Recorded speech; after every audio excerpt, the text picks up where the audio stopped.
Hello বন্ধুরা, কালকে জামাই ষষ্ঠী উপলক্ষে আমি একটু কিছু রান্না করেছিলাম রাতে। বলো তো কি? দেখো, এর মধ্যে আছে আদা, রসুন, হলুদ, লঙ্কার গুঁড়ো, সমস্ত কিছু পেস্ট। চিকেনটাকে একটু ভেজে নিচ্ছি, পরিমাণ মতো লবণ দিচ্ছি স্বাদ অনুসারে। তারপরে সেই মিশ্রণটা আমি ঢেলে দিলাম, ঘোল যেটাকে বলে। এরকম কে কে করো আমাকে কমেন্ট করে বলো। সবকিছু একসঙ্গে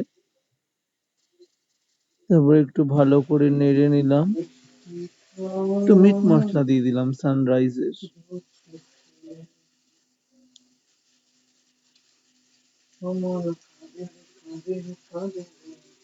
যেটা দেখো লাল লাল ঝাল ঝাল মনে হচ্ছে দেখতে অনেকটা।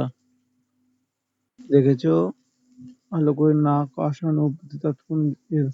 এ দেখো, এটা গরম জল দিয়ে দিলাম একটু, যাতে খুব টেস্টটা ভালো হয়। তো ফাইনালি এটা কমপ্লিট হয়ে গেছে, মাংস ডিমের কষা। এবারে আমি ময়দা মাখবো। ময়দাটা একটু উষ্ণ গরম জল দিয়ে মেখেছি। তো দেখো বেলে নিচে, জানি না গোল হবে না, তবু চেষ্টা করেছি।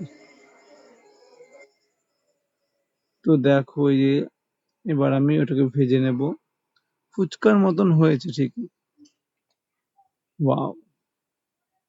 আমি দেখো প্লেটিং করলাম।